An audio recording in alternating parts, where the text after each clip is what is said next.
인사드릴게요. 안녕하세요. 네, 저는 남원서문교회 서인석 형제라고 합니다.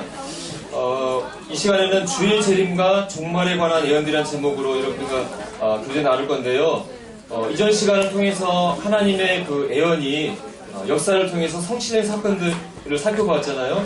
오늘 이 시간에는 지금 현재 또 앞으로 곧 이루어질 미래의 예언들, 또 세상의 미래뿐만 아니라 바로 여러분의 미래에 대한 이야기를 담고 있습니다. 그래서 여러분이 집중해서 들으시면 좋을 것 같습니다. 앞에도 말씀드렸지만 하나님이, 성경 속에 하나님이 참신인 걸 우리가 어떻게 알 수 있느냐. 성경에는 앞으로 될 일, 장차 올 일을 하나님께서 기록해 주셔서 이 예언의 말씀을 살펴봄으로써 하나님이 참된 신이라는 것을 알 수 있도록 해줬다고 말씀을 드렸죠. 그리고 앞으로 미래의 예언들이 얼마 정도 남아있다고 얘기했죠? 대략 3분의 1 정도가 남아있는데 이 시간에는 앞으로 이루어질 그 3분의 1의 예언을 시간 관계상 간략하게 알아보는 시간이 될 것 같습니다. 전도서 말씀에 범사의 기한이 있고 천하만사가 다 때가 있다. 날 때가 있고 죽을 때가 있다고 이렇게 말씀하고 있습니다. 여러분, 사람이 태어날 때가 있으면 죽을 때가 있나요?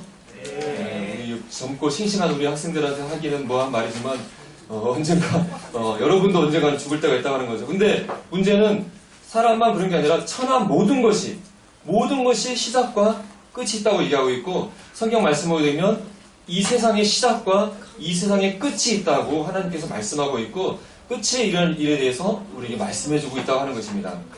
예수님께서도, 하나님의 아들 되신 예수님께서도 세상 끝에 대해서 말씀하셨고, 세상 끝에 이런 일에 대해서 말씀해 준 것을 보게 됩니다. 또 베드로 사도는 이 세상 끝을 이렇게 얘기하고 있습니다. 경건하지 아니한 사람들을 하나님께서 심판하는 멸망의 날이 될 것이다.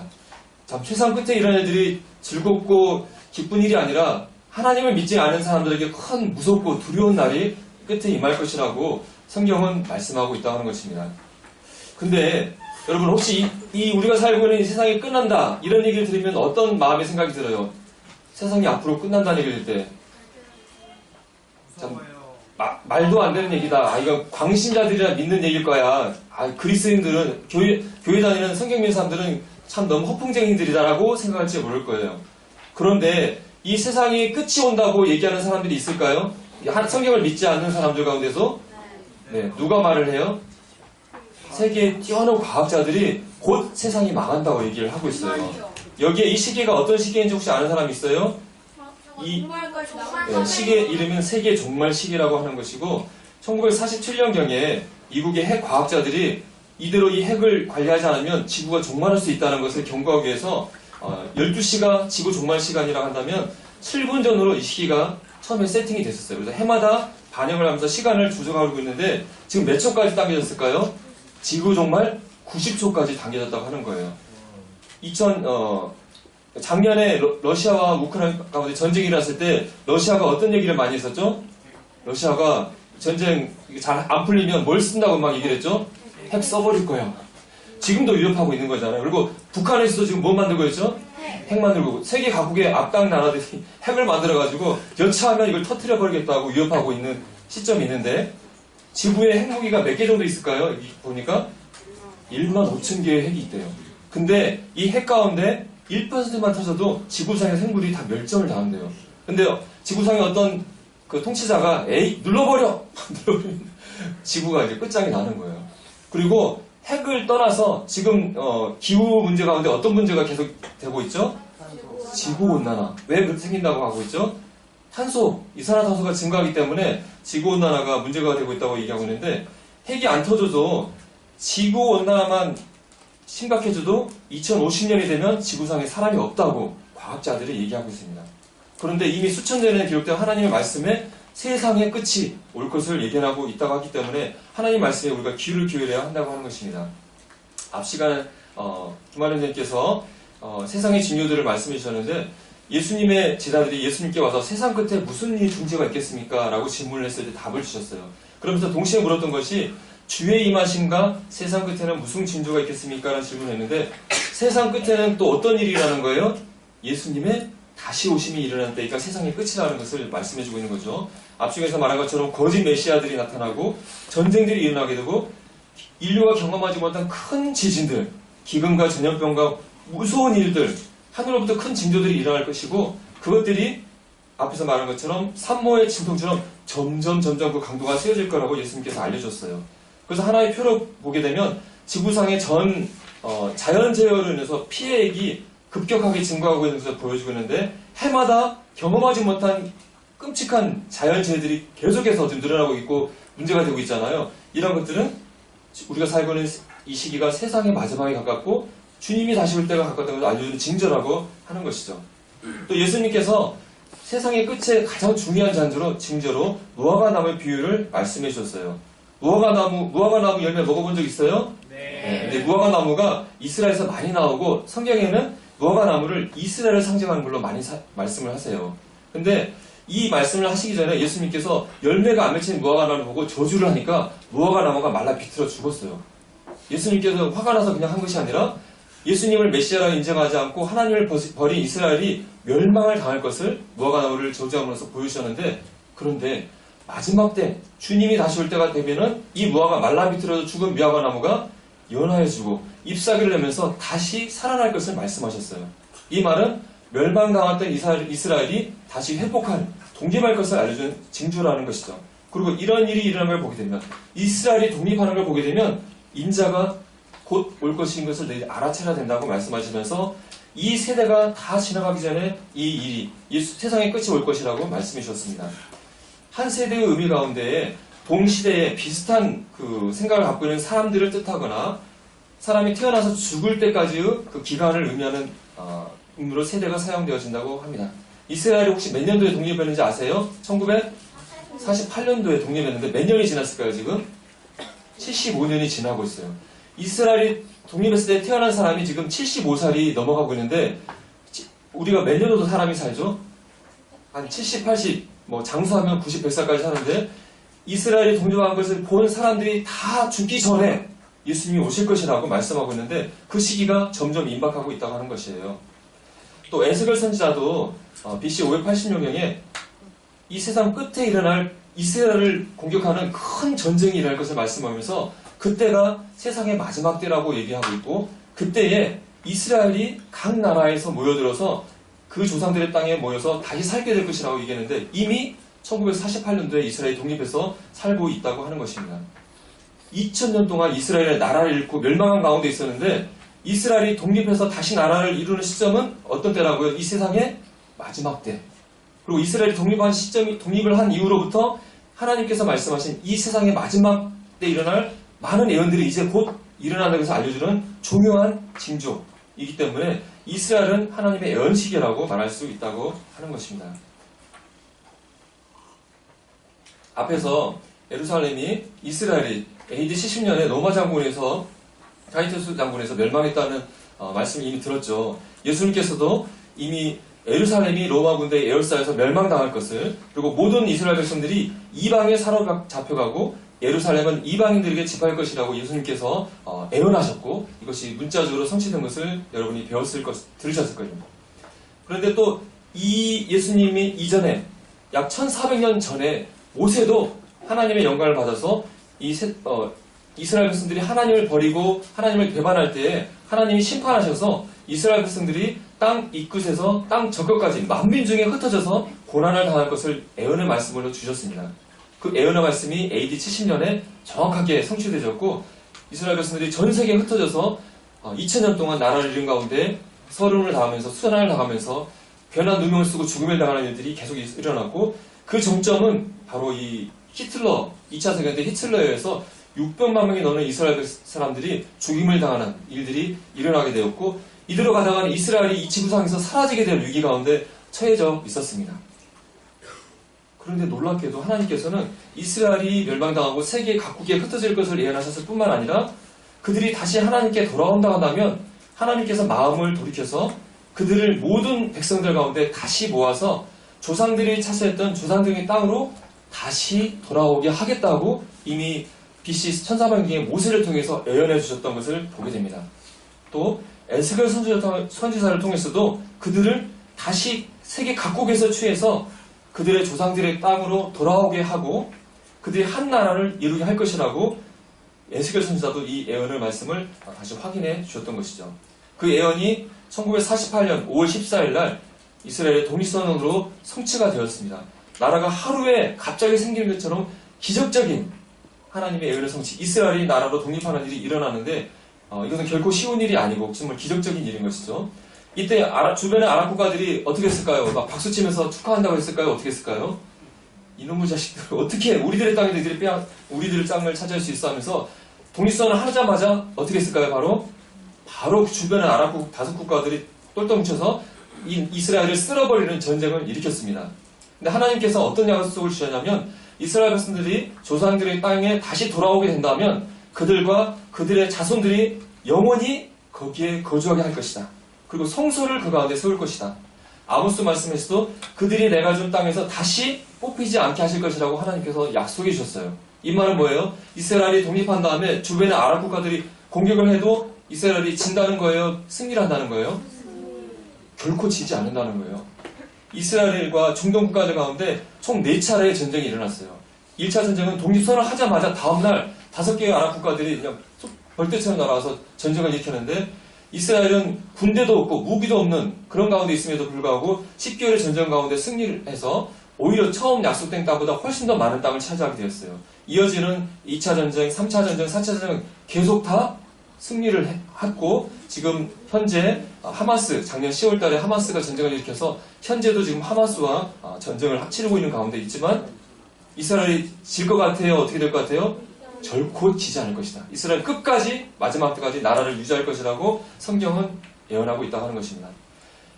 처음에 유엔이 이스라엘과 아랍이 사이좋게 이렇게 반반 나눠서 살아라고 나라를 이렇게 세우라고 했는데 아랍 국가는 반대했고 이스라엘을 이 땅에서 쓸어버리겠다고 전쟁을 일으켰어요. 근데 누가 승리했다고요? 오히려 이스라엘이 승리해서 더 많은 땅을 이스라엘이 1차 전쟁 후에 차지하게 됐어요. 그리고 3차 전쟁은 6일 만에 이스라엘이 전쟁을 승리했던 전쟁인데 오히려 이집트의 시나이반도 요르단을 차지했던 요단강 서편인 서안지구 또 중요한 성정산이 아닌 동예루살렘까지 차지하는 큰 승리를 거뒀고 시리아의 골란고원까지 차지하게 되는 큰 승리를 거둬서 현재의 이런 지도를 이스라엘이 차지하고 있는 가운데 있습니다. 이스라엘이 전쟁을 잘해서 그런 것이 아니라 하나님께서 약속하셨어요. 너희들을 지키겠다. 이 약속대로 이스라엘은 하나님의 도우신 가운데 지금 강력한 나라로 중동 가운데 있는 것입니다. 앞으로 성경에서 말하고는 세상 끝에 일어날 사건들을 간략하게 말씀을 드릴 건데요. 마지막 때가 되면은 멸망했던 이스라엘이 어떻게 된다고요? 다시 회복될 것이라고 예수님께서 말씀하셨죠. 언제 그랬다고요? 몇 년도에? 1948년도에. 그리고 지금 75년이 지나가고 있습니다. 그리고 말세에 많은 자연재해들이 일어날 것이라고 말씀했는데 그런 일들이 지금 빈번하게 일어나고 있잖아요. 이따가 되면 세상에 끝이 오게 되고 누가 오신다고 말씀드렸어요? 누가 오신다고요? 예수 그리스도께서 다시 오시는 세상의 끝이 다가온다고 말씀하고 있죠. 예수님께서 제자를 보는 데서 하늘나라 올라갈 때에 천사들이 이렇게 얘기했어요. 이 예수님은 하늘로 가신 그대로 다시 오실 것이다. 이 세상의 끝은 예수님이 다시 오시는 시기가 될 텐데 이 세상의 끝에 앞 시간에 배웠던 이스라엘에게 약속되는 마지막 7년의 시간이 정해져 있고 또 이것은 이 땅에 엄청난 하나님의 심판이 재난이 있기 때문에 7년 환란기라고도 부르는 시기가 됩니다. 이 7년 환란기가 오게 될 텐데 이때에 이 지상에 있는 예수님을 믿은 하나님의 성도들을 건져내기 위해서 예수님께서 공중으로 재림하셔서 그 백성들을 공중 가운데 이끄는 휴거 사건이 일어날 것을 성경이 예언하고 있습니다. 앞 시간에도 말씀을 읽었을 텐데 예수님께서 호령과 천사장의 소리와 하나님의 나팔로 친히 하늘로부터 강림하실 것이고 먼저 죽은 자들이 부활의 몸으로 일어나게 되고 그때 살아있는 사람들은 구름 속으로 끌어올려 공중에서 주님을 영접하게 될 것이라고 말씀하고 있습니다. 여기에 예수 그리스도를 믿고 구원받은 학생들이 있는 걸로 알고 있는데 예수님이 공중으로 오시게 되면 여러분 어떻게 된다고요? 변화된 몸을 입고 공중으로 올라가서 예수님을 만나게 돼요. 그리고 하늘나라에서 그리스도 심판대에서 여러분의 행한 대로 상급을 받게 되고 예수님의 신보로 어린 양의 호린잔치에 참여하게 되고 7년의 시간이 끝나게 되면 예수님과 함께 다시 지상에 내려온 일이 일어나게 될 것입니다. 그 7년 환란기 전에 이스라엘에 대한 큰 전쟁이 일어나게 되는데 그것을 곡과 마곡의 전쟁이라고 얘기합니다. 바로 뒤에 말씀을 드릴 텐데요. 이 예수 그리스도의 공중재림과 휴거 또 이스라엘의 큰 전쟁이 일어나고 이후에 적그리스도가 등장해서 앞 시간에 배운 대로 이스라엘과 7년 평화조약을 맺고 성전 제사를 허락하게 될 것입니다. 근데 3년 반이 지나게 되면 이 조약을 깨뜨리고 성전 제사를 못하게 하고 그 다음에 자기의 우상을 세워서 사람들에게 절하게 하고 또 뒤에 말씀드린 666표를 찍게 하는 일을 하게 할 것입니다. 하지만 7년이 지날 때에 적그리스도가 세상의 군대들을 모아서 이스라엘을 멸망시키려는 전쟁을 일으키는데 이 전쟁을 아마겟돈 전쟁이라고 부르는데 이 7년 끝에 일어나는 마지막 아마겟돈 전쟁 때 예수님께서 이 땅에 친히 그 공중에 올라간 성도들과 함께 이 땅에 내려오셔서 이 아마겟돈 전쟁을 통해서 적그리스도와 그의 군대들을 다 심판하시고 멸망시키시고 이 땅에 천년왕국이 세워지게 될 것입니다. 이것이 앞으로 일어날 사건들의 중요한 개요가 되겠습니다. 작년 10월 7일 날 하마스가 이스라엘을 공격해서 많은 사상자가 나고 지금도 이스라엘과 하마스와 지금 계속 전쟁을 하고 있지 않습니까? 그런데 이스라엘이 하마스를 공격할 때 이스라엘을 비난하면서 너희들 그렇게 하면 안 돼. 너희들 그렇게 했다간 내가 가만 안 둘 거야 라고 목소리를 높이는 나라들이 있었습니다. 그 중에 대표적인 나라가 이란이었습니다. 이란은 그들의 목표가 이스라엘을 지상에서 쓸어버리를 원하고 핵무기를 만드는 것도 이스라엘을 없애버리기 위해서 핵무기를 만들고 있어요. 그만큼 이스라엘에 대한 증오를 갖고 있는 나라인데 이스라엘 향해서 계속 경고하면서 너희들 그러면 안 돼. 여차하면 우리도 너희들 싸움에 뛰어들 거라고 경고를 하고 있고 또 터키의 에르도안 대통령도 이스라엘 향해서 너희들 그러면 안 돼. 가만 안 둘 거야 라고 똑같은 목소리를 내고 있습니다. 또 이 사람 누구죠? 러시아의 푸틴도 지가 우크라이나 가서 막 사람들 죽이고 있잖아요. 그래서 이스라엘 너희 그러면 안 돼. 민간인 사상자 내면 안 돼라고 할 말이 아닌데 정말 천면피죠. 나쁜 사람이에요 정말. 그래서 그러면 안 된다고 하면서 여차하면 내가 너희들 손봐줄 거라고 얘기를 하고 있는 거예요. 푸틴 터키 대통령 이란 대통령들이 손에 손을 잡고 이스라엘 너희들 그러면 안 돼. 가만 안 둘 거야. 여차하면 너희들 우리들이 손봐줄 거라고 얘기를 하고 있습니다. 그래서 이 하마스 전쟁으로 지금 이스라엘의 중동 지역의 긴장이 아주 고조되고 있고 이스라엘이 계속 이 가자들을 공격하면서 주변에 있는 이란과 러시아, 터키가 너희들 지금 으르르 가면서 손을 봐주겠다고 얘기하고 있는데 만약 그렇게 된다 한다면 바로 뒤에 말씀드려진 성경에서 마지막 때에 일어날 이스라엘을 공격하는 큰 전쟁이 일어나게 되는데 고가 마곡 전쟁이 일어날 가능성이 아주 높고 그로 인해서 적그리스도가 등장하는 7년 환란기가 이어질 가능성이 높다고 보고 있습니다. 지금 기원전 586년경 에스겔 선지자가 이 세상의 끝에 말년에 세상의 끝날에 이스라엘에 대한 큰 전쟁 어마어마한 군대가 이스라엘을 침략하는 전쟁에 대해서 예언해 놓았습니다.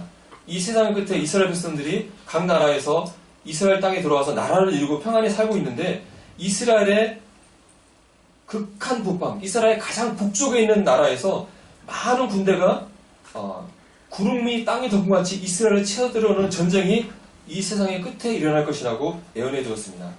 자, 여러분, 이스라엘의 극한 북쪽에 있는 나라가 어떤 나라일까요? 자, 여기 보게 되면 여기 이스라엘이 있는데 이스라엘의 가장 북쪽으로 올라가게 되면 무슨 도시가 보입니까? 보이나요? 모스크바가 보이죠? 바로 이스라엘의 극한 북쪽에 있는 나라가 러시아인데 이 러시아의 통치자가 이스라엘을 침공하는 전쟁이 일어날 것을 예언하고 있습니다. 혹시 러시아가 이스라엘에 전쟁한 적이 있었나요? 없었죠. 그리고 에스겔 선지자가 있었을 때 러시아라는 나라가 있었을까요? 없었을까요? 러시아라는 나라가 존재하지 않았잖아요. 근데 이건 미래에 지금 우리가 살고 있는 시대에 일어날 전쟁이라고 하는 것입니다. 이 극한 북방에 있는 나라에 대해서 그 침략하는 왕에 대해서 마곡 땅에 살고 있는 곡이라는 통치자고 로스와 메섹과 두발의 왕이라고 이 이스라엘의 침략자의 정체에 대해서 말하고 있습니다. 이 마곡, 메섹, 두발은 성경에 나와 있는 노아 알아요? 노아 할아버지의 아들들의 이름입니다.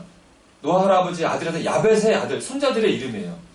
근데 마곡을 보면 역사적으로 살펴보게 되면 역사적으로 흑해의 북쪽, 즉 러시아의 남부 지역에 살았던 그리스인들이 스키타인이라고 불렀던 족속들이고 오늘날의 러시아의 뿌리가 된 슬라브 민족이 되었다고 역사학자들이 이야기하고 있습니다. 즉 마곡 땅은 어떤 지역을 말한다고요? 러시아 땅을 말하고 있는 거예요. 다음에 로스의 왕이라고 되어 있는데, 로스도 에스겔 당시에 흑계 북쪽에 살았던 족속으로서 근대 러시아를 이뤘던 족속으로 알려지고 있고, 러시아란 말이 바로 이 로스에서 나왔다고 언어학자들이 얘기하고 있습니다.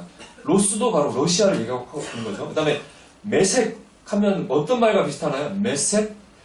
모스크바와 좀 비슷하잖아요. 그 다음에 투발은 러시아의 지명인 투볼스키하고 이름이 비슷하기 때문에 메색과 투발은 러시아의 지명일 것이라고 이렇게 해석하는 학자도 있고, 또 요세프스와 같은 고대의 히브리 역사학자들은 메색과 투발이 러시아와 터키 사이에 있는 조지아와 아제르바이잔이라고 보고 있습니다. 어쨌든 이것도 러시아와 가까운 지역이기 때문에 이 마곡 땅에 살고 있는 로스와 메색과 투발의 왕은 결론적으로 현대의 러시아의 통치자가 될 것이라고 이해가 되어집니다. 고대 히브리인들이 생각했던 노아의 자손들이 살았던 지역을 보게 되면 러시아 땅의 마곡과 그 다음에 조지아와 아제르바이잔의 메색과 두발, 그 다음에 여기가 지금 어딜까요? 터키 땅에 또 노아의 손자인 고멜과 이 고멜의 아들인 도갈마가 정착했다고 이렇게 히브리인들이 생각하고 있다는 것을 보여주고 있는데요. 마곡은 어디 땅이라고요? 러시아 땅. 러시아의 통치자가 침략을 한다고 하는 것입니다. 근데 러시아만 침략하는 것이 아니라 같이 침략한 동맹국들이 있어요. 바사가 어느 나라라고 그랬습니까? 페르시아. 현대의 어느 나라일까요? 이란이에요. 이란이 이스라엘을 제일 공격하고 싶어하고 모든 미사일을 버튼만 누르면 이스라엘을 공격하도록 좀 준비해놓고 있는 나라가 이란이에요. 그리고 북아프리카에 있는 구스는 이디압하고 부스는 리비아라고 확인할 수 있습니다. 그리고 고멜과 두말과는 터키 지역입니다. 그래서 이스라엘을 러시아가 침공하는데 러시아와 동맹국, 러시아의 쫄개로 터키와 이란과 북아프리카의 이디오피아, 리비아와 함께 이스라엘을 침공하는 전쟁이 세상의 끝에 7년 하반기 직전에 일어나게 될 것이고, 만약 이 전쟁이 지금 가까이 일어난다면 이 마곡 땅의 왕, 곡은 누가 될까요? 푸틴이 될 가능성이 아주 높다고 하는 것입니다.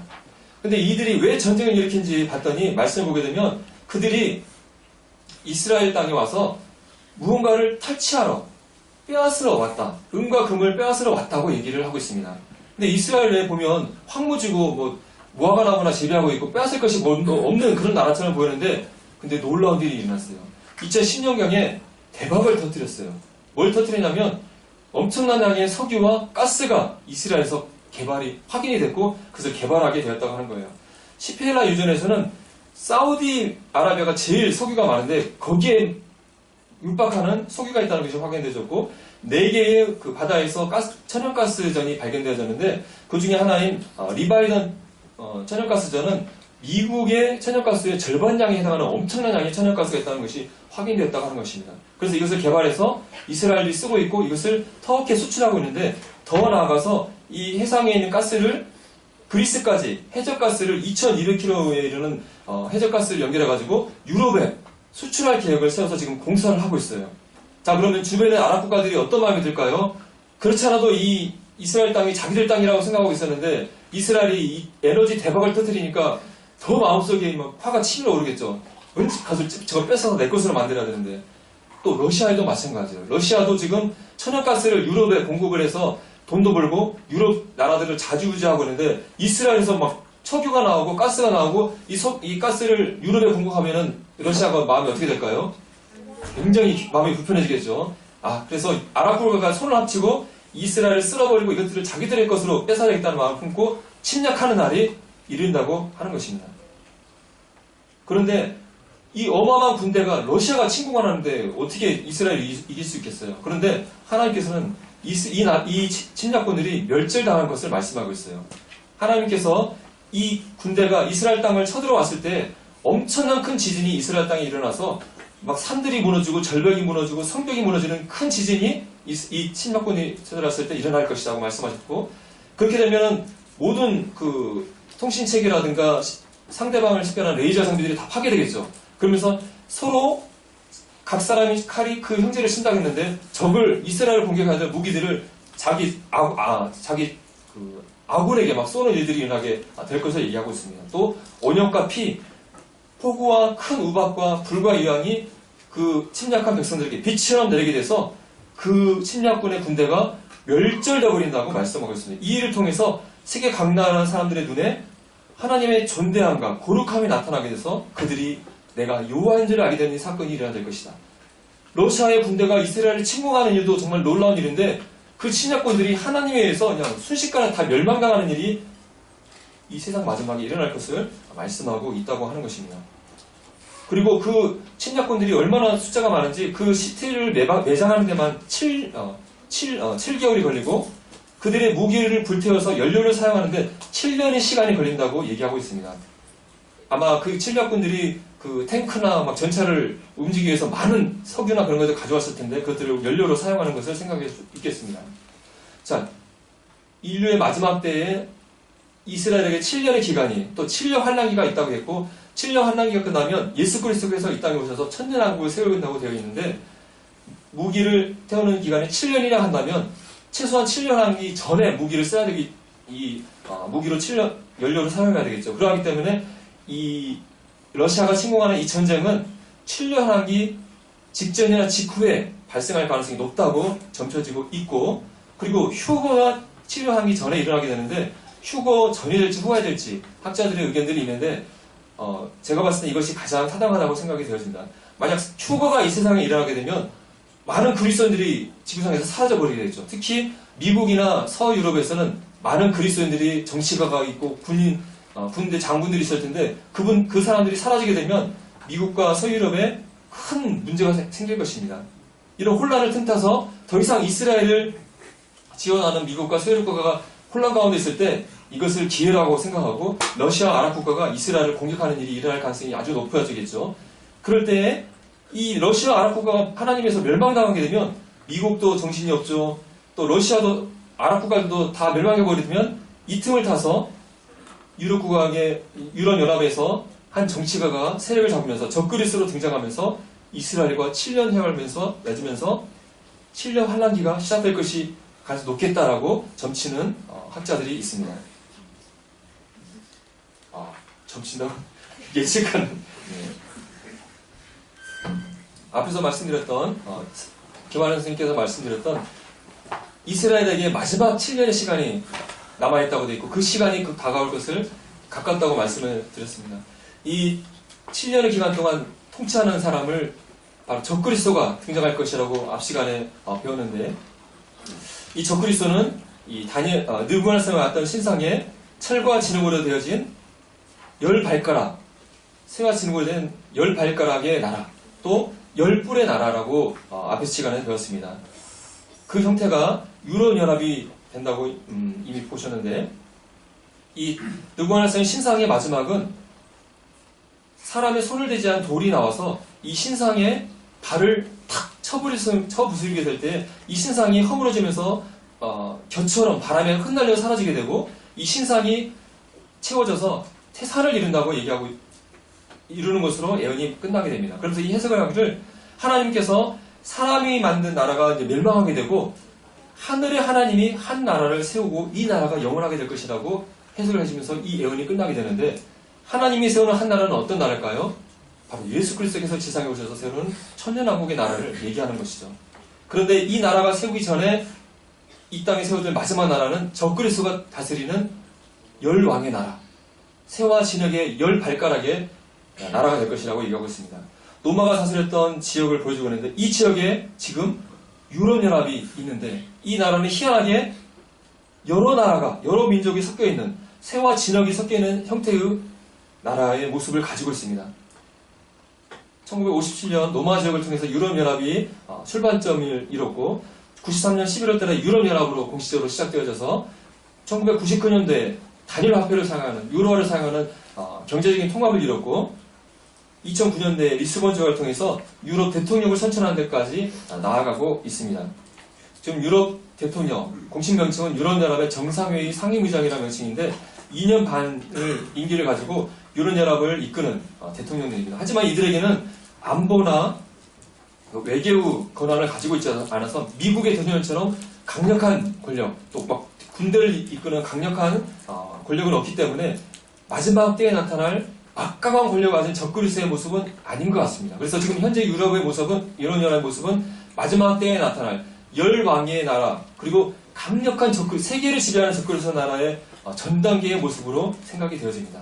근데 유럽연합의 10개의 나라, 유럽연합을 주도하는 강력한 10개의 나라의 장관들이 모여서 회의를 했는데 미국과 동일한 연방국가를 만들기 위한 유럽의 미래를 위한 연구를 해보자는 모임이 있었다는 기사가 되겠습니다. 그래서 유럽연합이 더 강력한 잘 나가는 나라를 만들기 위해서는 미국처럼 대통령을 뽑아서 강력한 권력을 가진 정치 지도자를 만들게 해서 해야지 우리 유럽연합이 잘 나갈 수 있다라고 10개의 나라의 대표들이 와서 회의를 했다는 거예요.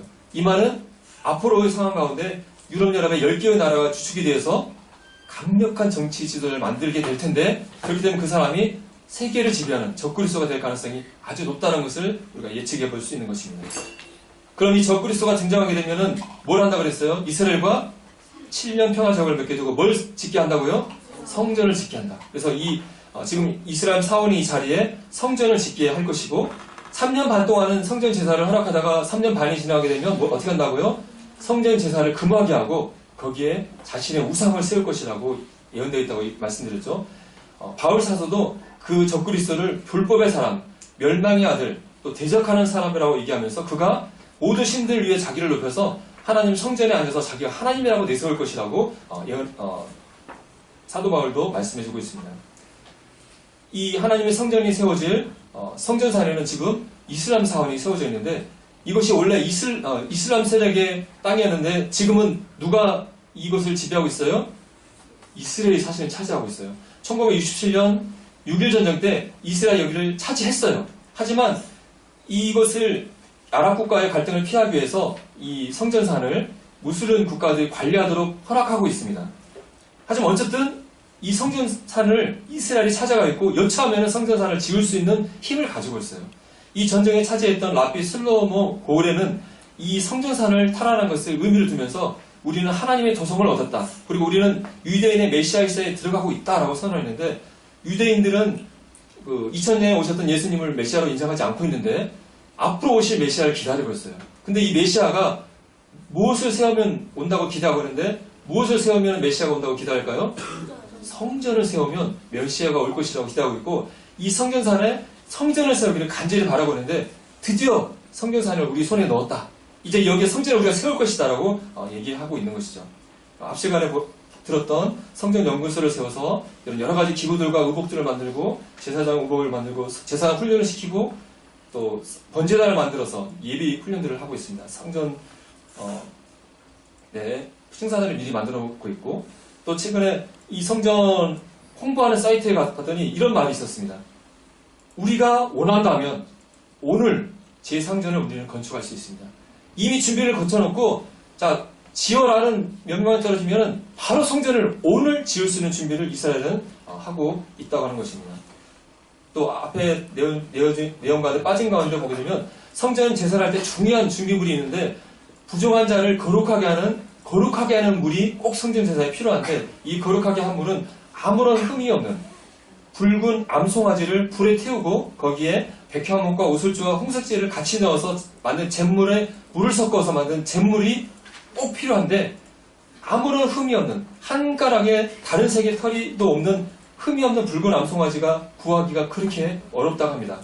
그래서 이 붉은 암송아지를 찾으려고 백방을 노력했는데 찾지 못했는데 2022년에 미국에서 5마리가 드디어 발견돼서 지금 이스라엘에 와 있고 지금 계속 관리 가운데 있고, 올해까지도 문제가 없다 한다면 이 암송아를 가지고 이 성전 의식을 채워서 잿물을 만들겠다고 얘기를 하고 있습니다.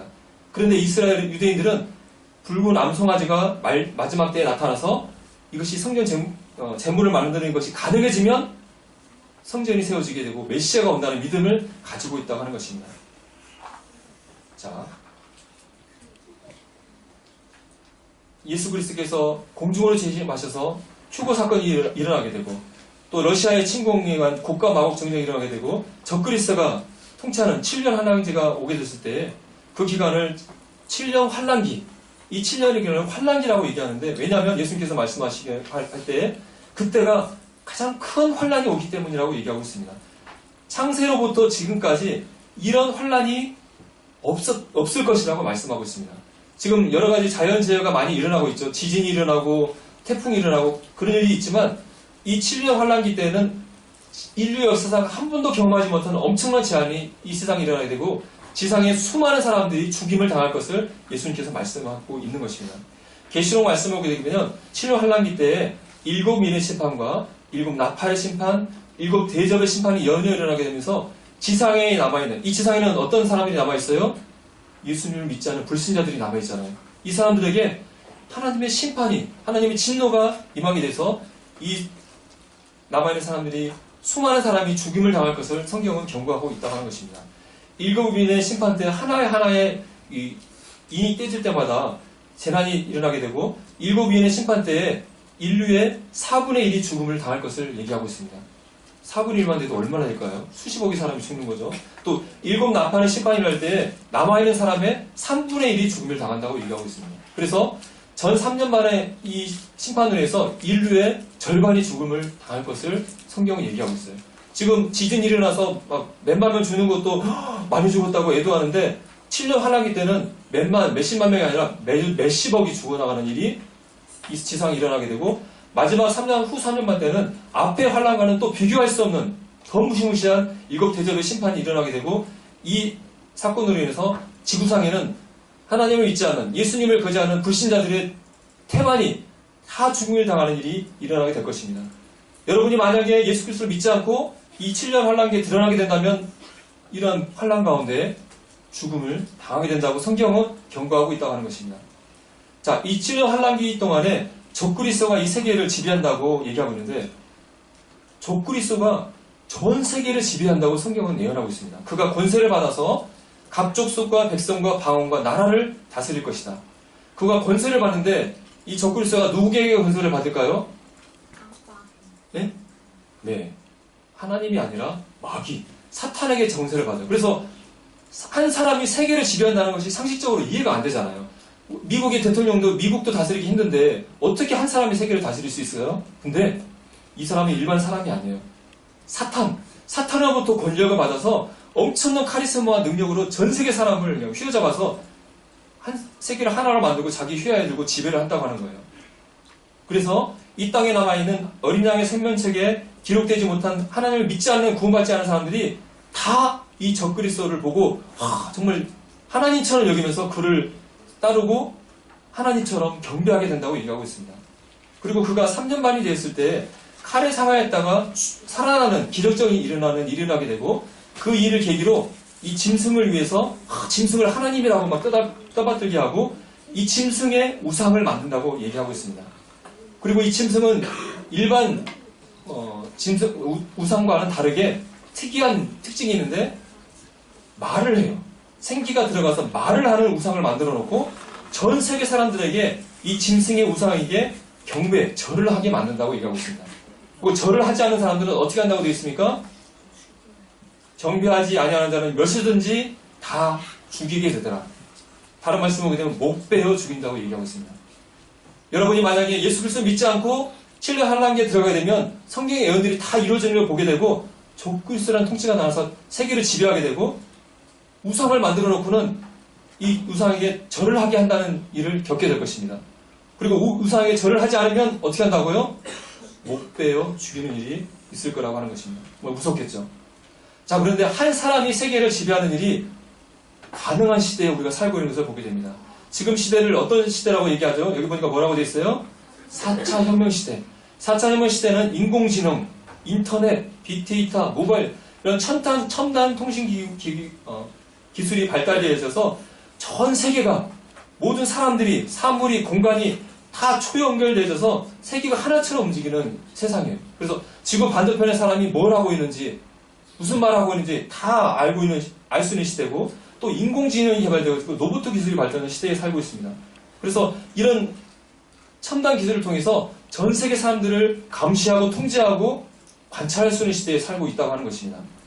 그래서 이 기사는 중국에서 AI 감시 시스템을 통해서 전 중국 사람들을 감시한다는 기사가 되겠는데 중국의 인구가 얼마죠? 10억 정도 되나요? 그런데 중국에서 감시 카메라와 AI 감시 시스템을 만들어 놓고 1초만 되면은 중국에 있는 모든 사람들의 안면을 인식해서 거기에 어떤 범죄자가 있는지 식별할 수 있는 기술이 중국에 이미 만들어져 있다고 하는 거예요. 자, 이런 기술들이 전 세계에 이용돼서 누가 적그리스도에게 절을 하는지 안 하는지 감시해서 식별해놓고 가서 죽이는 일이 가능한 시대에 살고 있다고 하는 것입니다. 그리고 말하는 우상. 우상이 말을 해? 사도 요한은 이 우상이 말하는 거 보면서 이게 뭔 일일까 싶었을 것입니다. 하지만 우리는 로봇 기술을 통해서 로봇가 말도 하고 심지어 사람의 표정도 있고 감정도 있는 기술까지 와 있는 것을 우리는 잘 알고 있습니다. 인공지능을 가진 로봇가 말을 하면서 이 앞에 있는 사람이 절을 하는지 안 하는지 알 수 있는 기술이 이미 상용화되어 있고, 우리 집집마다 이런 인공지능 스피커 하나씩 있잖아요. 그래서 적그리스도가 세계를 예상컨대 집집마다 카메라 설치해놓고 이런 인공지능 스피커 같은 거 놔두고 정해진 시간에 절해. 그리고 그 스피커가 인공지능 카메라가 이 사람이 절을 하는지 안 하는지 살펴보고 절을 안 하면은 바로 경찰에게 신고해서 잡아다가 죽이는 일이 가능한 기술이 이미 상용화되어 있는 것이죠. 또 적그리스도가 이 전 세계 사람들을 통치하는 중요한 수단으로 사람들의 매매를, 경제활동을 청지하는 일을 하게 됩니다. 세상 모든 사람들에게 오른손이나 이마에 표를 받게 하는데 이 표를 가져야만 물건을 살 수 있는, 매매를 할 수 있게 한다고 얘기하고 있습니다. 그리고 이 표에는 짐승의 이름이 있고 이 이름에는 숫자가 있다고 얘기하고 있습니다. 그리고 이 이름의 수는 사람의 숫자인데 뭐라고 얘기하고 있습니까? 666이라고 얘기하고 있습니다. 보통 하나님의 숫자가 뭐라고 알고 있어요? 하나님의 숫자가 7이 하나님이 7일 만에 세상을 창조하셨잖아요. 하나님 완전수가 7인데 7에서 하나가 부족한 불완전한 숫자가 6이고, 이것은 사람의 숫자, 또 사단의 숫자라고 알려주고 있습니다. 그것이 666, 불완전한 사탄의 숫자가 3개가 모여있는 숫자인데, 사탄과 적그리스도와 거짓 선지자, 사탄의 삼위일체를 상징하는 숫자로 이해하고 있습니다. 여러분, 사도 요한이 이 예언의 말씀을 줬을 때 그 당시만 해도 동전이나 물건을 가지고 물건을 구매했을 텐데 표를 가지고 물건을 산다는 것이 무슨 의미인지 이해를 잘 못했을 거예요. 하지만 여러분 이 가운데 표를 가지고 매매한다는 의미가 무엇인지 모르는 사람은 아무도 없을 겁니다. 우리가 신용카드나 또 이런 핸드폰, 이런 칩을 통해서 딱 표를 대기만 하면 물건을 살 수 있는 시대에 우리가 이미 살고 있잖아요. 또 이 시스템이 발달해서 여기에 이 쌀만한 이 칩에 사람의 모든 정보를 심어놓고 이 칩을 피부에 이식하는 그런 시대에 와 있습니다. 손이 없는 사람은 어디에 이식하면 될까요? 손이 없는 사람은 이마에. 손이나 이마에 이 칩을 이식하고 이 손만 딱 대기만 하면 매매를 할 수 있는 시스템이 이미 개발되어져 있고, 적그리스도가 이런 첨단 이런 시스템을 활용해서 전 세계 사람들에게 자기가 복종하게 하고 이 표를 받게 하면서 세상 사람들을 통제하게 될 것입니다. 그리고 또 짐승의 이름에는 숫자가 있다고 했는데, 이름에 숫자가 있다는 게 무슨 뜻일까? 우리 한글 쓰는 사람은 이해할 수 없지만 그리스 헬라어나 히브리어를 쓰는 사람들은 이 이름에 숫자가 있다는 의미를 잘 알 수가 있습니다. 그 히브리어나 헬라어에는 그 알파벳에 숫자가 정해져 있어요. 그래서 이름에 알파벳에 숫자를 더하면 이름에 숫자가 나와요. 그 예로서 네로 황제라는 이름에 이 알파벳에 숫자를 쭉 더하면 666이 나오게 되는데, 적그리스도가 짐승의 표를 받게 하면서 이 짐승의 표에 어떤 이름이 지어지겠죠. 그 이름의 숫자를 계산하게 되면 666이 될 것이라고 알려주고 있는 것입니다. 그런데 성경은 이렇게 경고하고 있습니다. 그 짐승에게 경고하고 이마에나 손에 표를 받게 된다면 하나님의 진노의 장소, 불과 여호와의 장소, 불과 여호와의 장소가 어떤 장소입니까? 우리가 잘 아는 영원한 지옥에서 고난을 받게 될 것이요 결코 구원받을 수 없을 것이라고 말씀하고 있습니다.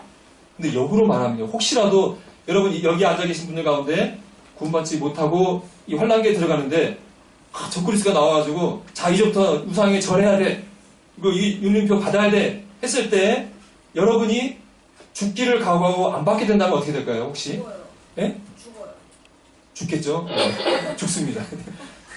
운이 좋으면 살 수도 있겠죠? 근데 놀랍게도 이 우상에게 절하지 않아서 목배임을 당한 자들, 우상에게 경배하지 아니하고 그들의 이마와 손에 표를 받지 않은 자들이 죽었는데 7년 환난기가 끝나고 예수 그리스도께서 지상에 다시 오셔서 천년왕국을 씌우는 그때에 됐을 때 다시 살아서 천년왕국에서 그리스도와 함께 왕노를 할 것이라고 약속해주고 있습니다.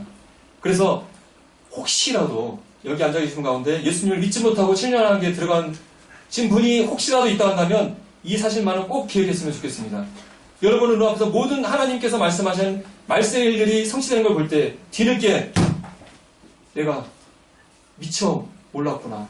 내가 왜 그때 믿지 못했을까? 깨닫으신다면 적그리스도를 절대 전하지 마시고 목뱀을 당한다 할지라도 육륜표를 받지 말고 예수 그리스도를 믿는 신앙을 지키신다 한다면 구원받을 기회가 있다는 사실을 기억하시면 좋겠습니다.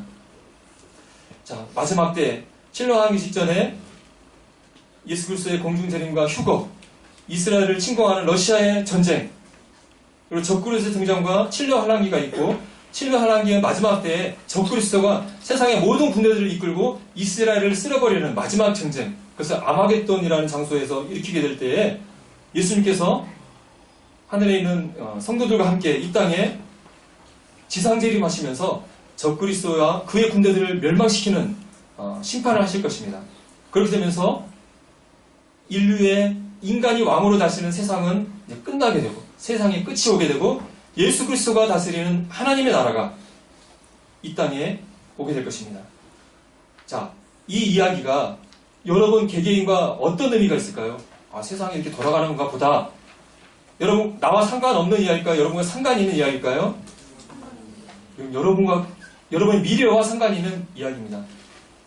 두 가지 여러분 앞에 운명이 주어져 있습니다. 여러분이 예수 그리스도 믿고 구원받은 사람이라 한다면 예수 그리스도께서 오실 때 여러분을 공중으로 데려가실 거고 여러분은 7년 환란기 이후 하나님의 심판 가운데 들어가지 않을 것입니다. 그 7년 이후에 예수 그리스도와 함께 이 땅에 내려오셔서 더 이상 인간의 세상이 아닌 하나님이 예수 그리스도가 왕으로 다스리는 천년왕국에 들어가게 될 것이고 천년왕국이 마친 다음에 이 세상은 다 사라지게 되고 새하늘과 새 땅이 열리게 되고 거기서 영원히 하나님과 예수 그리스도와 살게 될 것입니다. 그런데 만약 여러분이 예수 그리스도를 믿지 못하고 구원받지 못한다면 어떻게 된다고요? 여러분이 7년 환란기에 들어가게 되고 7년 환란기 때 하나님의 심판 가운데 죽음을 당할 수밖에 없다고 하는 것입니다. 죽음을 당하게 된다면 죽음을 당한 믿지 않은 자들이 심판받는 장소인 음부라는 펄펄 끓는 불 가운데 1000년 동안 갇혀있게 될 것이고 1000년이 지난 다음에 이 음부 가운데서 부활하게 돼요. 근데 생명의 부활이 아니라 심판의 부활이에요. 영혼이 나와서 과거에 부활한 것과 합체가 되어져서 심판의 부활을 해서 하나님의 심판자리인 백보자 심판, 희고 큰 보자, 심판자리 앞에 서서 그동안 살아온 모든 행적들이 기록된 책에 기록된 내용에 따라서 심판을 받고 최종 심판 장소인 영원히 꺼지 않는 불못, 지옥에 던져진다고 얘기하고 있습니다. 여러분은 이 두 가지 운명 가운데 어떤 운명에 여러분을 처하게 되십니까? 자, 이 말씀 한번 같이 한번 읽어볼게요. 자, 시작. 또 내가 크고 흰 보좌와 그 위에 앉으신 이를 보니 땅과 하늘이 그 앞에서 피하여 간데 없더라. 또 내가 보니 죽은 자들이 큰 자나 작은 자나 그 보좌 앞에 서 있는데 책들이 펴있고 또 다른 책이 펴졌으니 곧 생명책이라. 죽은 자들이 자기 행위를 따라 책들에 기록된 대로 심판을 받으니 바다가 그 가운데서 죽은 자들을 내어주고 또 사망과 음부 그 가운데서 죽은 자들을 내주매 각 사람이 자기의 행위대로 심판을 받고 사망과 음부도 불못에 던져지니 이것은 둘째 사망 곧 불못이라. 누구든지 생명책에 들어주지 못한 자는 불못에 던져지라. 여러분, 이 세상에 두 종류의 사람이 있습니다. 그것은 예수 그리스도를 믿고 죄사함 받고 구원받는 사람. 그 사람의 이름은 하늘나라에 있는 책 가운데 어떤 책의 이름이 기록되어 있을까요? 생명책. 하늘나라에 책이 있는데 생명책이라는 책이 있어요. 이 생명책에는 구원받은 사람들 이름이 기록되어 있습니다. 그런데 구원받지 않은 사람들도 그 사람들 이름이 있는 책이 있어요. 여기 보니까 그 크고 흰 보좌 앞에 책들이 펴져 있다. 이 책은 아주 많은 분량의 책이에요. 근데 이 책은 어떤 내용이 기록되어 있을까요? 그 사람이 하나님 앞에 행한 모든 행적들이 다 심판을 받을 내용들이, 제목들이 다 기록되어져 있어요. 그래서 여러분들이 음부 가운데 1000년 동안 갇혀있다가 1000년이 지난 다음에 이 음부 가운데서 살아나요. 부활의 몸을 입고. 그리고 이 백보자 보좌 앞에 서서 책들에 기록되진 내가 살아서 죽을 때까지 행했던 모든 하나님의 행했던 죄악들을 따라서 행위를 따라 심판을 받게 되고, 그리고 어디에 던진다고 얘기했습니까? 불못에 던진다.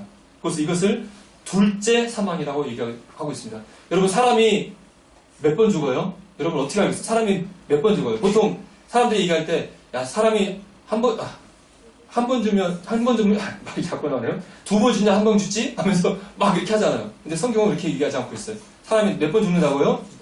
2번 죽는다. 이 땅을 살면서 육체의 죽음을 한 번 당한 다음에 영혼과 죽은 몸이 부활해서 부활의 몸을 갖고 영원한 지옥, 불못에 던져지는 일이 일어나게 되는데, 그것이 진정한 죽음, 둘째 사망이라고 얘기하고 있다고 하는 것입니다.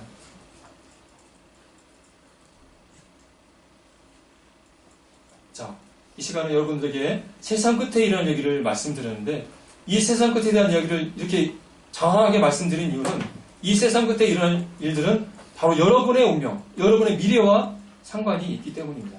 여기 구원받은 성도인 우리 학생들은 신령하나님께 들어가지 않고 예수 그리스도를 만나서 나중에 천년왕국과 새하늘과 새 땅에 들어갈 것입니다. 하지만 아직까지 예수 그리스도를 믿지 못하고 구원받지 못한 분이 있다 한다면, 여러분의 눈앞에서 하나님께서 말씀하신 이 무시무시한 일들이 하나하나 성취되는 것을 보게 될 것이고, 어느 날 적그리스도 앞에 서서 적그리스도 앞에 우상에 절을 해야 되는 순간이 오게 될 것이고, 짐승의 표를 여러분의 손과 이마에 받아야 되는 순간이 여러분 앞에 닥치게 될 것입니다. 그리고 여러분이 거기에 절하게 되고 표를 받게 된다면 하나님의 심판 가운데 죽음을 받게 되고, 음부 가운데 있다가 최후 심판대, 백보자 심판대 앞에 서서 여러분의 행한 대로 심판을 받게 되고, 영원한 불못, 여기서는 이제 다른 구원의 길이 없어요. 영원토록 펄펄 꺼지지 않은 불못 가운데 고통을 당하게 될 것입니다. 여러분, 이 불못에는 사람이 어떤 상태로 들어갈까요? 영혼의 상태로 들어갈까요?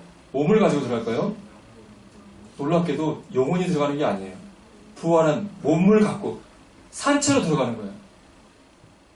여러분, 혹시 손이 화상 입어본 적 있어요? 엄청 고통스럽겠죠. 근데 이 부활의 몸을 갖고 영원토록 꺼지지 않은 불못에서 고통받는 것이 믿지 않는 불신자의 운명이라고 하는 것입니다. 오늘 이 시간에 여러분들에게 말세에 이뤄질 여러 가지 사건들을 말씀드렸습니다. 예수님께서 마지막 때의 중요한 징조로 어떤 일이 일어났다고요? 이스라엘이 다시 회복할 것이다. 독립할 것이다. 1948년도에 독립이 일어났어요. 그리고 몇 년이 지났다고요? 75년이. 이 독립 때 태어난 사람이 75살이 되었어요. 이제 80, 90 다 하나씩 죽어가고 있습니다. 머지않아 예수 그리스도께서 오실 것입니다. 예수께서 말씀하신 말세의 징조들, 전 세계적인 전쟁과 기근과 엄청난 지진과 전염병, 무서운 일들이 해마다 빈번하게 발생하고 있습니다.